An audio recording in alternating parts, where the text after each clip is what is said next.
Hello, hope you're well. I am Arshee Saiyara Sayeed and my ID number is 22229511.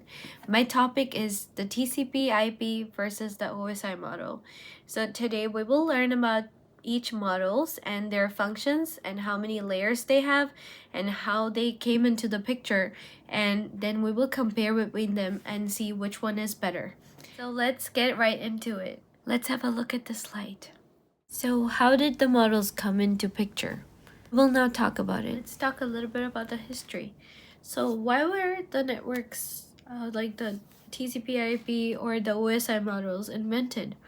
So even though there were computers in the 1960s, there was no way that these computers could communicate with each other. That's when scientists decided to come up with the phenomena, which is packet switching. So the scientists came up with the term packets, and apparently they would use it to communicate between the computers.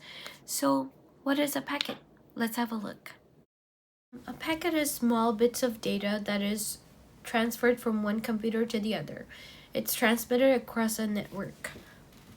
So these packets were used to communicate between the computers. They would send signals, small packets, to each other in order to communicate. This phenomena is called packet switching. Let's dive deeper into packet switching. So packet switching is a technique through which one computer would send data to another computer as packets. This is the way they would communicate. A big example of packet switching is the internet that we use today. So now let's talk about what happened with the packet switching. What did the scientists do with the packet switching? So the IBM designed a network using packet switching. And so although they were able to send signals from one computer to the other, they were all speaking different languages. So if one computer was saying konnichiwa, the other computer would say what? Because they were all speaking different languages and they needed to come up with a solution where every computer was speaking the same language, so that the Microsoft or the iOS and the Google, all computers can communicate with each other. That's when the scientists decided to come up with the OSI model. So what is the OSI model? So what is OSI?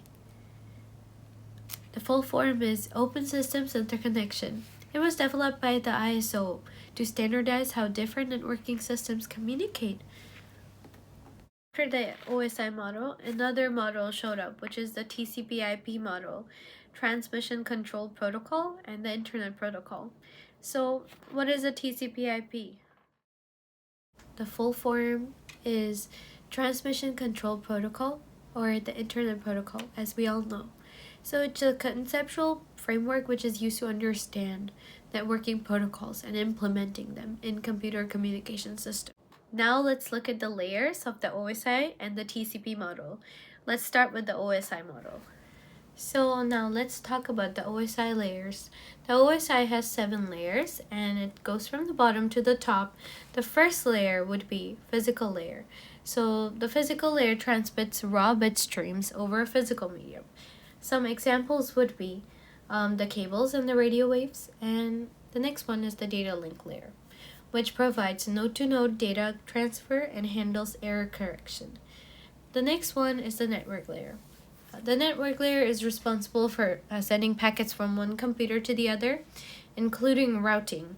So the network, an example would be the IP, the Internet Protocol. The next layer is the transport layer. It makes sure that the data is sent from one computer to the other in a reliable and a safe way, like the correct information is sent. So the examples for the transport layer would be TCP and UDP.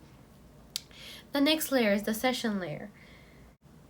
So the session layer is responsible for setting up and terminating connections. The next layer is the presentation layer. The presentation layer is responsible for encryption and compression. It formats the data for the application layer. And the top and the last layer is the application layer, which provides network services to applications. Examples would be the HTTP and FTP. Now, how many layers does the TCP IP model have? Let's have a look. Now let's talk about the TCP IP layer. It has mainly 4 layers, but it may have 5 layers. Let's get into that. So the first layer is the physical layer, like the OSI layer. It combines OSI's physical and data link layers. So it may have another layer, which is the data link layer, but it is usually considered to be a part of the physical layer.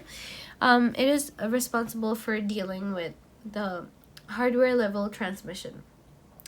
An example of the physical layer would be the Ethernet and the Wi-Fi. So the next layer is the network layer. It is responsible for routing and addressing. The next layer would be the transport layer. The transport layer makes sure, again, like OSI, makes sure that the data is delivered reliably. An example of the transport layer would be the TCP and UDP. And the topmost and the last layer would be the application layer, which supports protocols like HTTP, SMTP, and DNS. So in the past, OSI was already winning the fight, the battle between the OSI versus the TCP model. But that's because the OSI was very detailed. It has 7 layers, the presentation layer and the session layer. And it was just a lot more detailed and easy to use. But it wasn't compatible with every computer, unlike TCP. TCP was compatible with every computer. Not only that, it is more simple and more on point, more practical. Let's look at the comparison between these two. So let's look at the comparison between the OSI and the TCP model. So OSI is Open Systems Interconnection, and TCP is the Transmission Control Protocol. The OSI has 7 layers and the TCP has 4 layers. The OSI is more detailed and comprehensive, while the TCP is more simple and practical. Not only that, the most important part is that it supports all computers. Now we have come to the end of my presentation. Let's analyze the OSI versus TCP IP model a bit. So the OSI has 7 layers, 2 additional layers, which is the session layer and the presentation layer. Unlike the TCP IP, and I think that is the biggest difference between these two. So although OSI is more like detailed and easy to use, it is not supported by every computer. So the scientists did not go with the OSI layer. Instead, they went with the TCP layer, which has only 4 layers, which is more simple and which is more practical. And today, all the computers that we are using, all the network that we are using, are by the TCP IP model. And I hope I was able to explain my topic well. I hope you liked my presentation. Thank you so much.